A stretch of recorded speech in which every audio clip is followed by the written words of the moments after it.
pane nhau inotsviridza ayo anoshamisa vanhu pasocial media panonga kuti a veteran radio personality anonzi Simon Pashoma Ncube anozivikanwa nenyika yose kuti aiwa aipresenta paradio 2 anouya achisika financial assistance aiwa kuna seweek nochivhayo pane vhidhiyo iri kusirisa kutendera pasocial media paanoonekwa ari pamacrashes ari pahomestead yake yanyatsoratidza kuti ine madilapidated houses and homes.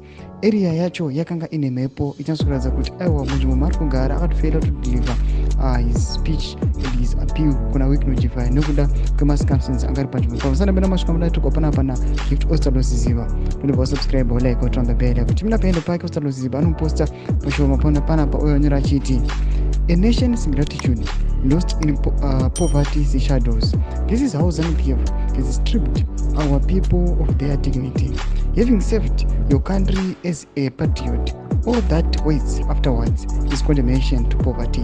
That's why we fight to live better, to retire better, and leave behind a solid foundation for our children.